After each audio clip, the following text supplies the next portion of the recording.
മറവിച്ചെക്കന്റെ വിക്കിപ്പെണ്ണ്. രചന ദിൽഷാദിൽ. അവതരണം ഷാഹുൽ മലയിൽ. Editing Faisal C N Nooncheri. അവൾ ആ കഥ പറഞ്ഞു തുടങ്ങി. കഥ പറയുന്നതിൽ തൽക്കാലം അവളുടെ വിക്ക് ഒഴിവാക്കുന്നു. അറേബ്യയിലെ സുൽത്താൻ അഹമ്മദ് ഹുസൈന്റെയും പത്നി ആയിഷയുടെയും പ്രണയകഥ. പ്രതിസന്ധികളിലും പ്രതിബന്ധങ്ങളിലും തകരാത്ത പ്രണയത്തിന്റെ കഥ. എല്ലാ പ്രണയകഥകളും അവസാനിക്കുന്ന വിവാഹത്തോടെയാണെന്ന സ്ഥിരം സ്റ്റീരിയോ ടൈപ്പ് ഈ കഥയിലില്ല. ഇതിന്റെ ക്ലൈമാക്സ് അല്ല വിവാഹം, മറിച്ച് ഈ പ്രണയത്തിന്റെ തുടക്കത്തിലുള്ള ഒരു കാരണം മാത്രമാണ് വിവാഹം. സഹീലൊന്ന് ആശ്ചര്യപ്പെട്ട് ഹുദയെ നോക്കി. അതെ, നമ്മുടെ പ്രണയം പൂത്തുലഞ്ഞത് വിവാഹത്തിന് ശേഷമാണ്. അവളുടെ കാതിൽ അവൻ അഭിപ്രായപ്പെട്ടു. സഹീലിന്റെ കൈവിരലുകളിലെ ഞൊട്ടകൾ ഒടിച്ചുകൊടുത്ത് ഹുദയൊന്ന് മന്ദഹസിച്ച് തുടർന്നു. അഹമ്മദ് ഹുസൈൻ സുൽത്താൻ ആവുന്നതിന് മുമ്പ് അദ്ദേഹത്തിന്റെ പിതാവ് ഹുസൈൻ ബാദുഷാ അറേബ്യ ഭരിച്ചിരുന്ന സുവർണക്കാലം. തന്റെ പ്രജകളിൽ ഒരാൾ പോലും കഷ്ടപ്പെടരുതെന്നും പട്ടിണി കിടക്കരുതെന്നും നിർബന്ധം പുലർത്തിയ നീതിമാനായ അദ്ദേഹത്തിന്റെ ഭരണം അറേബ്യൻ രാജ്യാതിർത്തികളെ തകരാത്ത പാറകളിൽ പോലും രേഖപ്പെടുത്തിയിരുന്നു. സന്തോഷത്തോടെയും സമൃദ്ധിയോടെയും സമാധാനത്തോടെയും മുന്നോട്ട് പോയിരുന്ന ആ രാജ്യത്ത് ഒരു നാൾ യുദ്ധം പൊട്ടിമുളുക്കുകയുണ്ടായി. തുർക്കിയിലെ ശത്രുക്കൾ ആ രാജ്യം വളഞ്ഞിരുന്നു. അപ്രതീക്ഷിതമായ ആ നുഴഞ്ഞുകയറ്റത്തിൽ സുൽത്താൻ അല്പമെങ്കിലും അടിപതറിയെങ്കിലും സർവ്വസന്നാഹങ്ങളുമായി തിരിച്ചടിക്കാൻ അദ്ദേഹം തയ്യാറാവുകയായിരുന്നു. അതിർത്തിയിൽ നീണ്ട 15 ദിവസത്തെ ഘോരയുദ്ധം. തന്റെ പടയാളികൾക്കൊപ്പം തോളോട് തോൾ ചേർന്ന് ശത്രുക്കളുടെ തല കൊയ്യുന്ന സുൽത്താൻ ബാദുഷയെ ഒരു നൊമ്പരത്തോടെയും അത്ഭുതത്തോടെയും അല്ലാതെ നോക്കി നിൽക്കാൻ സൈന്യാധിപനായില്ല. പക്ഷെ എവിടേക്കോ അടിപതറുകയായിരുന്നു. തുർക്കികളുടെ മുന്നേറ്റത്തെ ചെറുത്തു നിൽക്കാനാവാതെ അറേബ്യൻ പടയാളികൾ വിരണ്ടു തുടങ്ങി. ഏത് നിമിഷവും തങ്ങളുടെ പ്രിയപ്പെട്ട സുൽത്താൻ കൊല ചെയ്യപ്പെടാം. അത് സംഭവിച്ചുകൂടാ, സൈന്യാധിപൻ ഉറപ്പിച്ചു. ഇപ്പോൾ ആവശ്യം ഒരു പിൻവലിയലാണ്. തങ്ങളുടെ സുൽത്താൻ ചോര വാർന്ന് യുദ്ധം ചെയ്യുകയാണ്. അദ്ദേഹം തളർന്നു തുടങ്ങിയിരിക്കുന്നു. എല്ലാം കൈപ്പിടിയിൽ ഒതുങ്ങുന്നവരെ ഒരു പിന്നോക്കം വരെ ആവശ്യമാണെന്ന് മനസ്സിലാക്കിയ സൈന്യാധിപൻ സുൽത്താൻ ഹുസൈൻ ബാദുഷായ കാര്യങ്ങൾ പറഞ്ഞു മനസ്സിലാക്കാൻ ശ്രമിച്ചു. പിന്നോട്ടില്ലെന്നും അത് തന്റെ പാരമ്പര്യത്തിന് നാണക്കേടാണെന്ന് സുൽത്താൻ സൈന്യാധിപനോട് വാദിക്കുമ്പോൾ അദ്ദേഹത്തിന്റെ വായിൽ നിന്ന് രക്തം തെറിക്കുകയായിരുന്നു. തന്റെ മരണം തന്റെ പടയാളികൾക്കൊപ്പമാവണമെന്ന് അദ്ദേഹം ശാഠ്യം പിടിക്കുകയായിരുന്നു. പക്ഷേ സൈന്യാധിപൻ അത് ചെവിക്കൊണ്ടില്ല. ഇതൊരു പിൻവാങ്ങലല്ലെന്നും ബുദ്ധിപരമായി കാര്യങ്ങൾ മുന്നോട്ട് കൊണ്ടുപോകണമെന്നും അദ്ദേഹം സുൽത്താനോട് കേണു പറഞ്ഞു. ഇതിനൊരു തിരിച്ചടി ഉണ്ടാകുന്നവരെ സുൽത്താനോട് ഒളിവിൽ കഴിയാൻ അദ്ദേഹം നിർബന്ധം പിടിച്ചു. പക്ഷേ സുൽത്താൻ അതിനൊന്നും ഒരുക്കമല്ലായിരുന്നു. എങ്കിലും സൈന്യാധിപൻ അദ്ദേഹത്തെ വിടാതെ നിർബന്ധിച്ചുകൊണ്ടേയിരുന്നു. സ്വന്തം കടാരയിൽ സ്വയം തീരുമെന്നും കൂടി സൈന്യാധിപൻ പറഞ്ഞതോടെ അനുസരിക്കുകയല്ലാതെ മറ്റു മാർഗം സുൽത്താൻ ഉണ്ടായിരുന്നില്ല. ഒടുവിൽ സൈന്യാധിപന്റെ നിർബന്ധത്തിന് വഴങ്ങാൻ സുൽത്താൻ തീരുമാനിച്ചു. വല്ലവിധേനയും ആ യുദ്ധഭൂമിയിൽ നിന്നും സുൽത്താനെയും കൊണ്ട് സൈന്യാധിപൻ കുതിരപ്പുറത്ത് കുതിച്ചു. ആ പാച്ചിൽ നിന്നതാവട്ടെ അതിർത്തിയിലെ തെക്കുമാറിയുള്ള ഒരു ഗ്രാമത്തിൽ.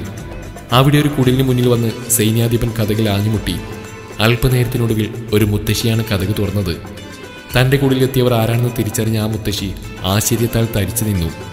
തങ്ങളുടെ പ്രിയപ്പെട്ട സുൽത്താൻ ഹുസൈൻ ബാദുഷാ തന്റെ ചെറിയ കുടിലിൽ. വിശ്വസിക്കാനാവാതെ മുത്തശ്ശി വാ പൊളിക്കുകയായിരുന്നു. സൈന്യാധിപൻ കാര്യങ്ങൾ അവരെ ബോധ്യപ്പെടുത്തി. കുറച്ചുനാൾ പരിക്കുകൾ പറ്റിയ സുൽത്താന് അഭയം കൊടുക്കണമെന്നും സൈന്യാധിപൻ ആ മുത്തശ്ശിയോട് യാചിച്ചു. സുൽത്താനും സൈന്യാധിപനും ഒന്നുമല്ലാത്ത തന്നോട് യാചിക്കുകയോ? ദയവായി ആ വാക്കുകളിൽ കൽപ്പന കലർത്തു. മുത്തശ്ശി ശിരസ് താഴ്ത്തി പറഞ്ഞു. ആ എളിമയും വിനയവും കണ്ട സുൽത്താന്റെ കണ്ണുകൾ തിളങ്ങുകയായിരുന്നു. എത്ര നാൾ വേണമെങ്കിലും സുൽത്താനെ ശുശ്രൂഷിക്കാമെന്ന് സന്തോഷത്തോടെ മുത്തശ്ശി അറിയിച്ചു. ഒടുവിൽ ഒട്ടും ഇഷ്ടമില്ലാഞ്ഞിട്ട് കൂടി സുൽത്താനെ അവരെ ഏൽപ്പിച്ചിട്ട് കുതിരപ്പുറത്തേറി സൈന്യാധിപൻ തിരിച്ചു പോവുകയായിരുന്നു. തന്റെ കണ്ണിൽ നിന്നും സൈന്യാധിപൻ മറയുന്നവരെ സുൽത്താൻ നോക്കി നിന്നു. ഇവിടെ മുത്തശ്ശി മാത്രമാണോ താമസിക്കുന്നത്? ആ വൃദ്ധയെ നോക്കി സുൽത്താൻ ചോദിച്ചു. ഇല്ല സുൽത്താൻ, എനിക്കൊരു കൊച്ചുമകളുണ്ട്. മരിച്ചുപോയ എൻ്റെ മകളുടെ മകൾ ആയിഷ.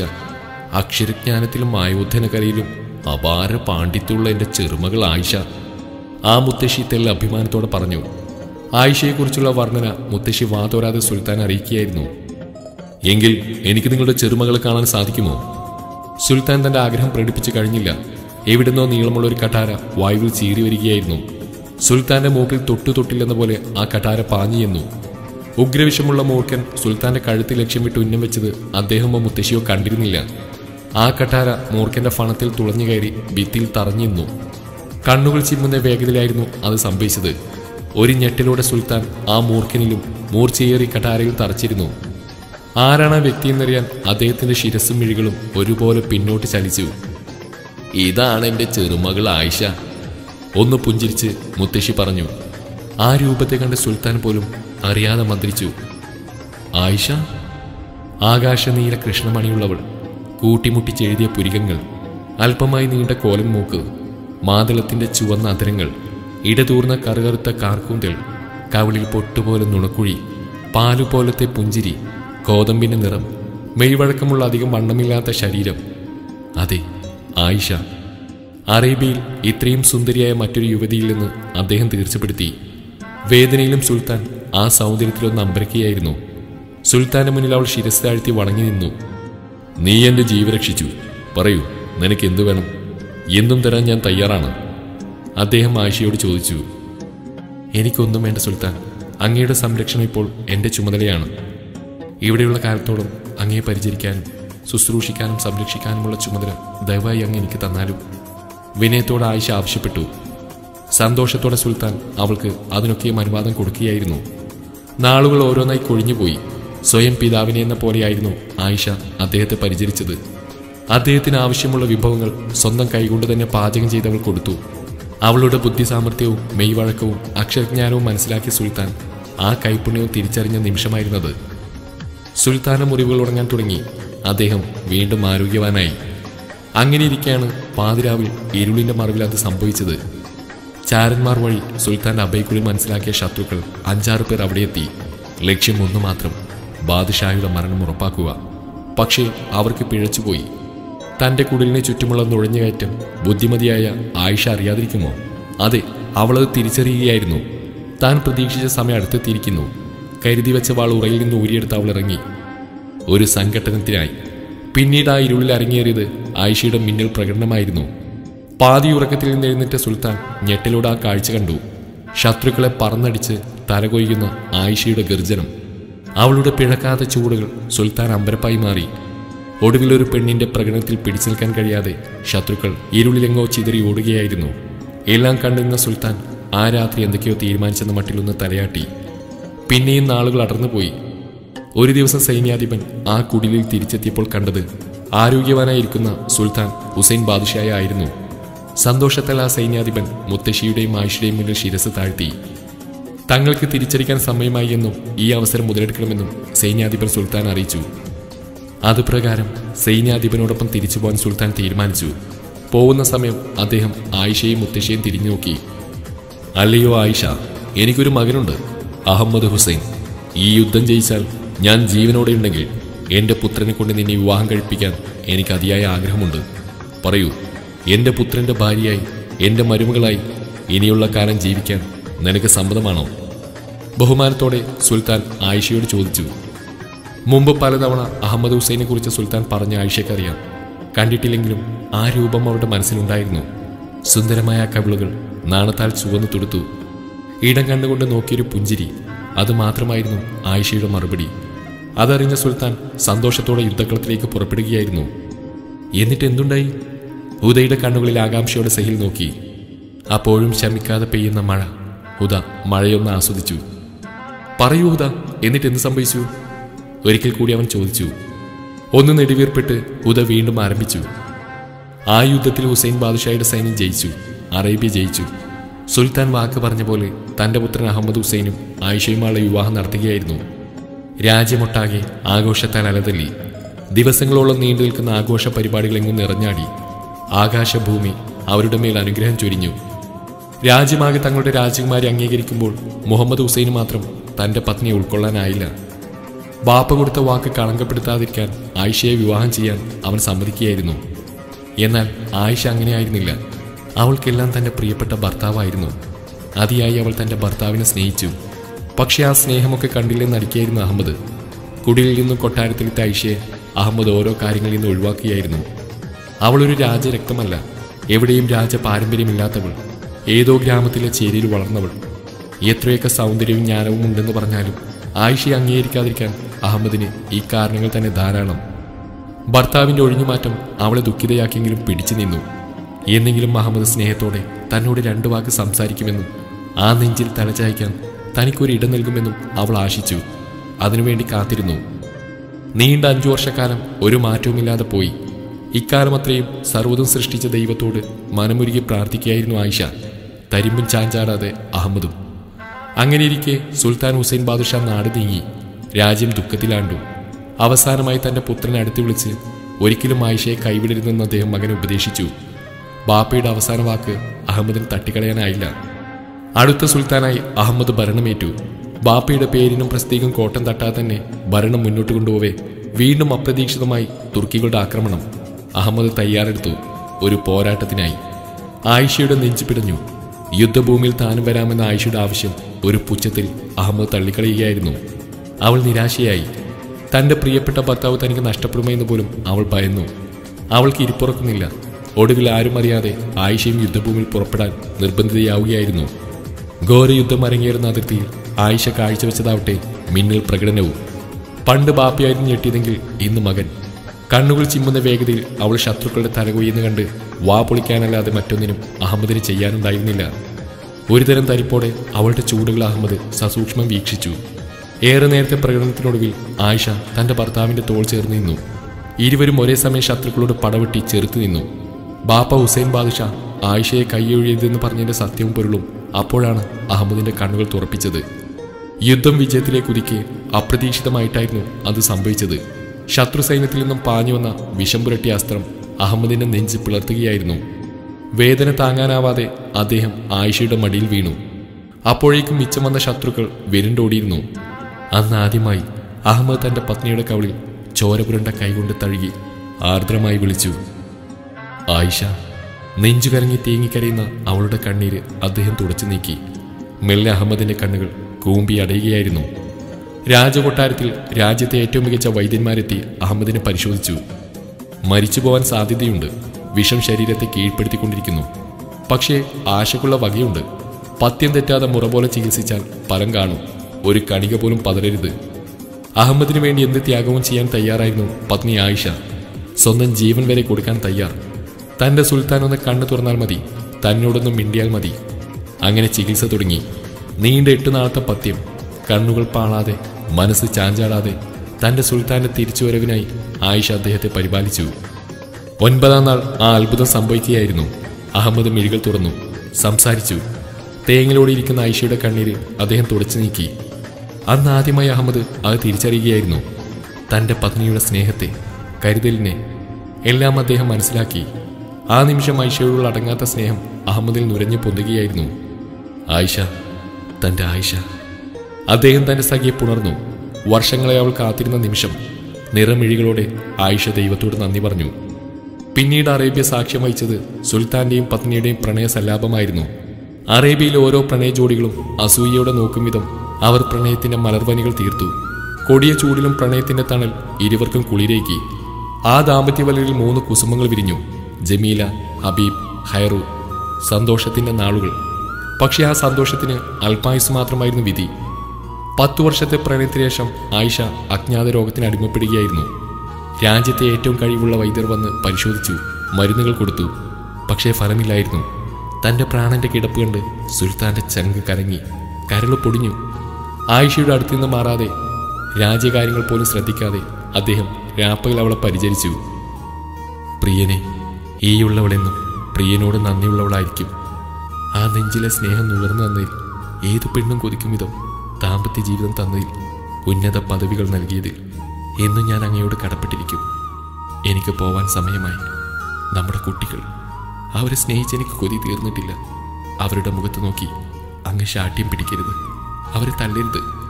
കുസൃതികൾ നിറഞ്ഞ നമ്മുടെ മക്കളോട് അങ്ങ് മുഖം കറുപ്പിക്കരുത്. അങ്ങയെയും നമ്മുടെ കുസുമങ്ങളെയും തനിച്ചാക്കി പോകുന്നതിൽ ഞാൻ വളരെയേറെ ദുഃഖിതയാണ്. എങ്കിലും പോയേ പറ്റൂ. ആയിഷ, കണ്ണീരോടെ സുൽത്താൻ വിളിച്ചു. ഓ ആയിഷ, എൻ്റെ കരളിൻ്റെ പാതിയായി നിന്നെ എനിക്ക് സ്നേഹിച്ച് കൊതി തീർന്നില്ല.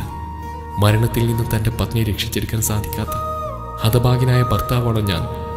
ഇടറുന്ന ശബ്ദത്തോടെ സുൽത്താൻ ചോദിച്ചു. ഒരിക്കലുമില്ല. ഒരു 100 ജന്മം തരാനുള്ളത്ര സ്നേഹം ഈ ചെറിയ കാലയളവിൽ അങ്ങെനിക്ക് തന്നിട്ടുണ്ട്. എൻ്റെ ഉള്ളിൽ അങ്ങക്കുള്ള സ്ഥാനം എത്ര വലുതാണെന്നും മഹത്വമുള്ളതാണെന്നും വാക്കുകൾ കൊണ്ട് എനിക്ക് വർണ്ണിക്കാനോ വിവരിക്കാനോ കഴിയില്ല. അത്രയും വലിയ സ്ഥാനത്താണ് അങ്ങ്. ആയിഷ. പത്നിയുടെ കയ്യിൽ ശിരസ്സുയർത്ത് അദ്ദേഹം പൊട്ടിക്കരഞ്ഞു. പ്രിയനെ, എനിക്ക് പോകാനുള്ള സമയമായി. എൻ്റെ നെറ്റിയിൽ അങ്ങയുടെ ചുംബനം എനിക്കിപ്പോൾ ആവശ്യമാണ്. ആയിഷയുടെ നെറ്റിയിൽ സുൽത്താൻ വിതുമ്പലോടെ തൻ്റെ ചുണ്ടുകൾ ചേർത്ത് വെച്ചു. അദ്ദേഹത്തിൻ്റെ കണ്ണുനീർ തുള്ളികൾ ആയിഷയുടെ കവിളിലേറ്റി താഴേക്ക് ചാരിടുകയായിരുന്നു. അന്ത്യചുംബനം. അതിനുശേഷം ആയിഷ മിഴികൾ തുറന്നില്ല.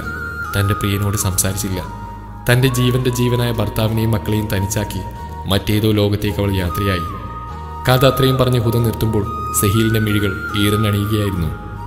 ഹുദ, നീയും എന്നെ തനിച്ചാക്കി പോകുമോ? ആ ചോദ്യത്തിൽ അവളൊന്ന് അവനെ നോക്കി.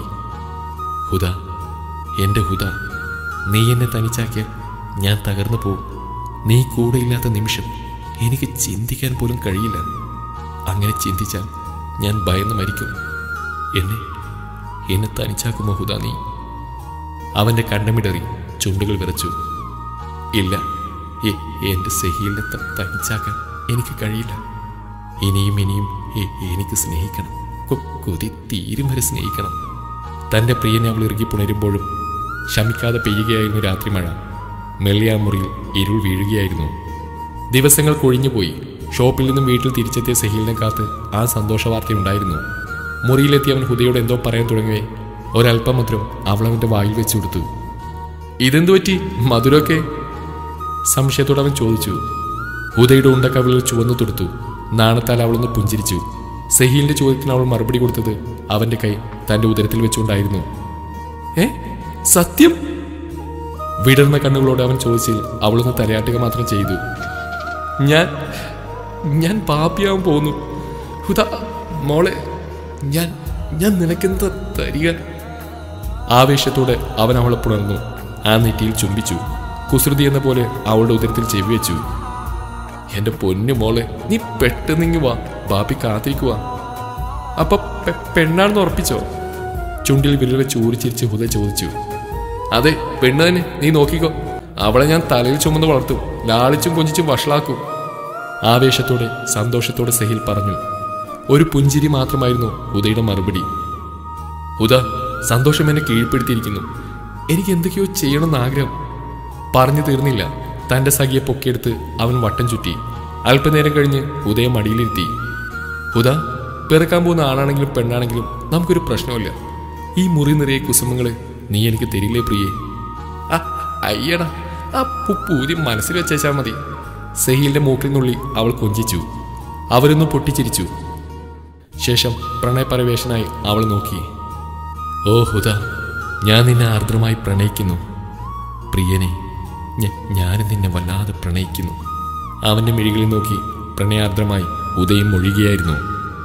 ചെക്കപ്പിനെത്തിയപ്പോൾ ആ സന്തോഷവും അവരെ തേടിയെത്തുകയായിരുന്നു. ഹുദ ഉദരത്തിൽ ചുമക്കുന്ന ഇരട്ട കുഞ്ഞുങ്ങളെ. സഹീലിന്റെ സന്തോഷത്തിന് അതിരില്ല. നാസർ മൻസിലിൽ ആഘോഷം മലയടിക്കുകയായിരുന്നു.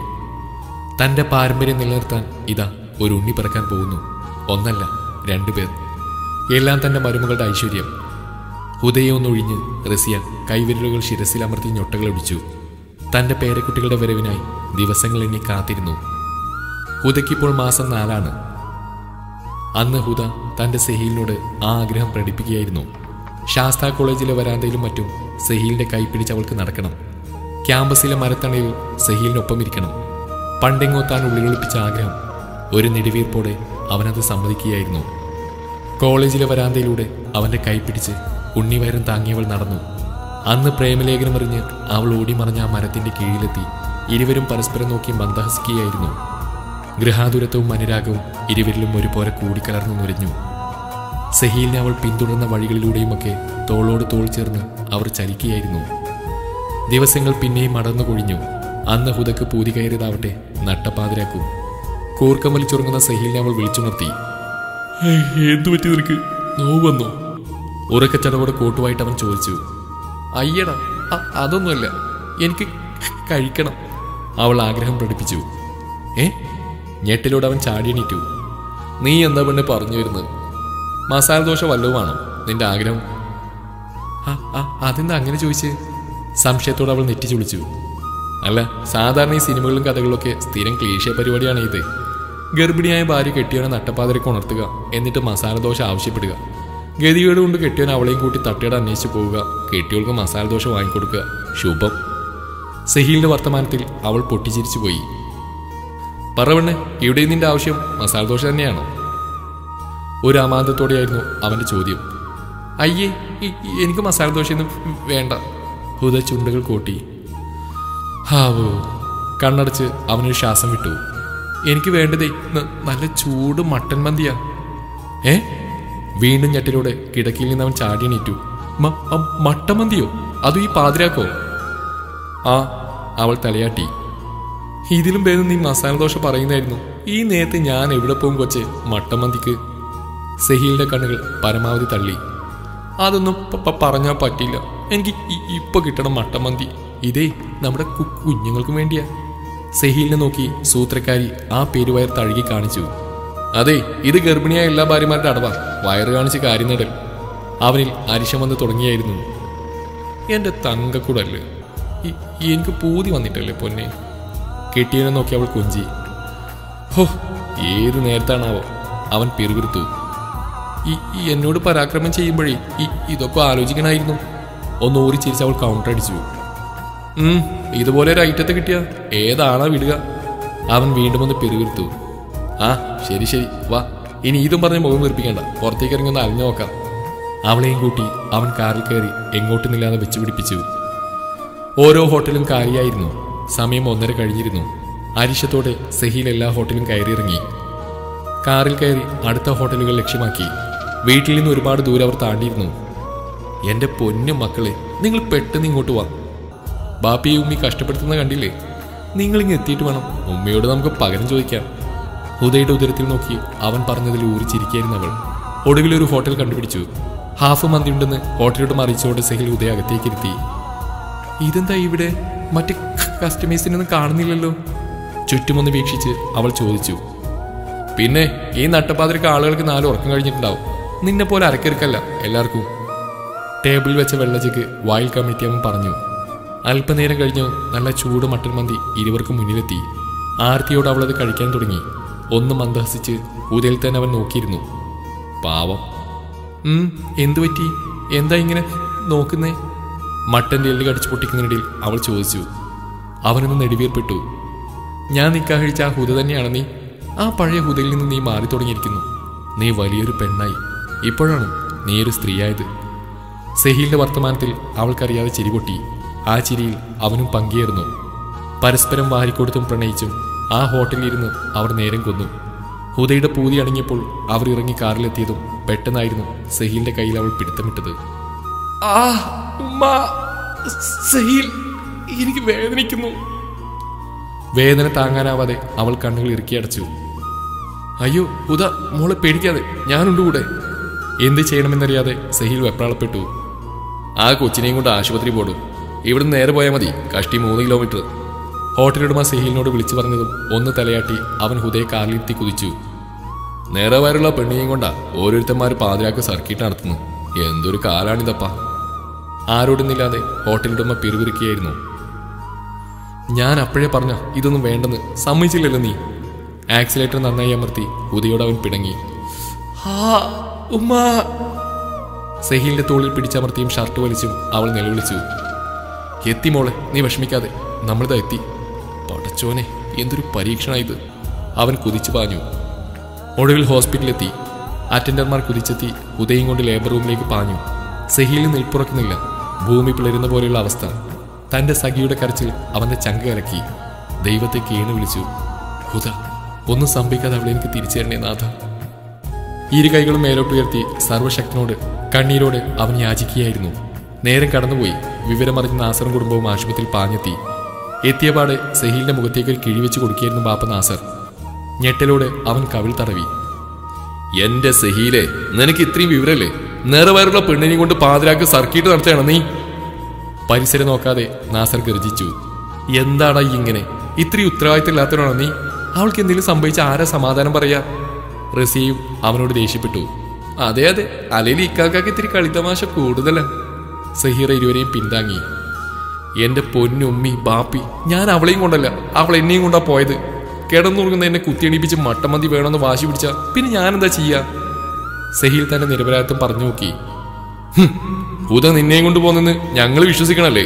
നടന്നു തന്നെ. നാളല്ലേ നിനക്ക് എന്റെ മുഖത്ത് നോക്കി നുണ പറയാൻ? നാസർ പുച്ഛത്തോട് ചോദിച്ചു.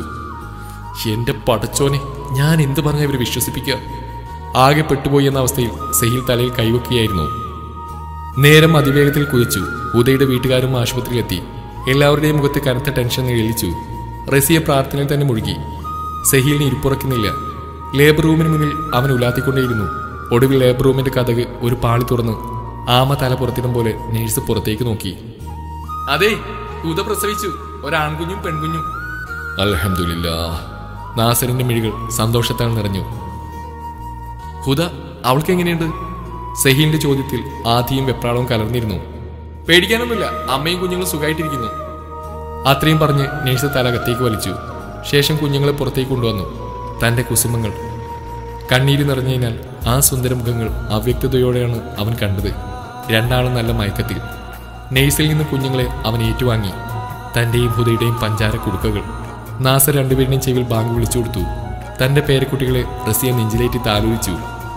അല്പസമയം കഴിഞ്ഞ് വീണ്ടും നേഴ്സ് വന്ന് കുഞ്ഞുങ്ങളെ തിരികെ കൊണ്ടുപോയി. അതെ, ഒരാൾ കയറി അമ്മയും കുഞ്ഞുങ്ങളെയും കാണാം. എല്ലാവരെയും ഒന്ന് നോക്കി സഹീൽ മന്ദം മന്ദം അകത്തേക്ക് ചൂടുവെച്ചു. ഒരു മന്ദഹാസത്തോടെ കിടക്കുന്നു തന്റെ പ്രാണൻ ഹുദ. നമ്മുടെ മക്കൾ. സഹീലിനെ നോക്കി അവൾ പറഞ്ഞു. ഹുദയുടെ അടുത്ത് അവൻ ഇരുന്നു. ആ കണ്ണുകൾ വീണ്ടും നിറയാൻ തുടങ്ങിയായിരുന്നു. ഹുദ, ആർദ്രമായി അവൻ വിളിച്ചു. പ്രിയനെ, അവളും വിളിക്കുകയായിരുന്നു. ഈ കഥ ഇവിടെ അവസാനിക്കുന്നു. നാളെ ജാനിയുടെ സ്വന്തം കാശി ആരംഭിക്കുന്നതാണ്.